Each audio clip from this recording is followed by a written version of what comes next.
Who is Tom Alameda? Question many have posed, but few have truly answered. Hello, I'm Chesapeake Ferguson, here today to get into the real crumpets of Tom Alameda's being, to discover the man, the enigma, Tom Alameda.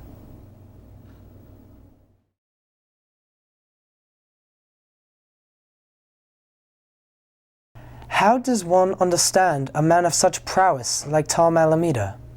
I chose to first sit down with his co-anchor on the cult hit program Marauder Madness, Ian Olsen. How did you meet Tom?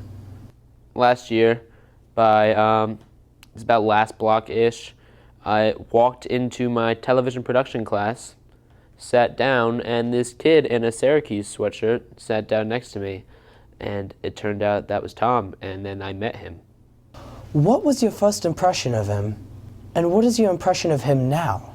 So my first impression of Tom was that he's a very funny guy, likes to help out a lot, warm-hearted person, but oh my God, how wrong that first impression was is ridiculous. He is a terrible person. He hates life.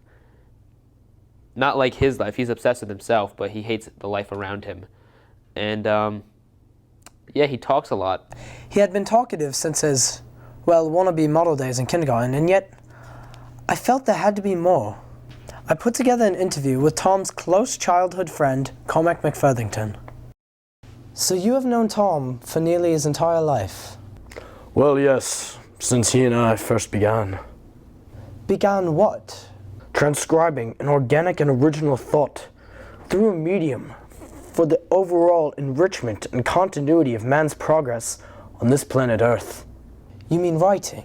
If that is how you proletariat are referring to the craft. It was true. Alameda had been an avid writer since his elementary school years, wherein he published his debut series, Ouchman, the story of a hero in a formulaic tale keen on saving the world. Ouchman 4, Attack of the Nuts. Ah, big nut, oh, oh, oh, oh. Was that the cry of muscles? What on earth are you? Toasted? Want surrender, now, never. Pow. Oh, great mine, nut. Pow, pow, pow. Pow. Excuse me. I'm sorry. It's just sheer poetry. But Tom did not just spend all his time writing sellout stories about superheroes. Speaking of sellouts, let's talk about James Cameron and Titanic. 4 hours and Jack's just going to die at the end? Let's take a moment to observe. The fact is that Jack could have fit on the door. And don't tell me, oh, he would have been too heavy. Look at Leonardo DiCaprio in the movie. He's 50 pounds soaked in the water he's drowning in. But I digress. That is just the movie critic in me speaking. Finally, I had realized the ultimate. To discover the man, I would have to speak to the man. We've heard that you're a writer, but what else defines you as a person? I'd like to believe that we're not defined by our interests, but more so the different personas that go into our personality. Whether it be a pompous writer, a critic,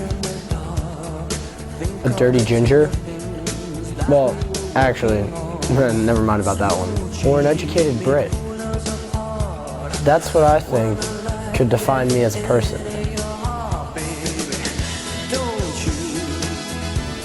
Tom, you've been talking to yourself in here for 3 hours. Go home.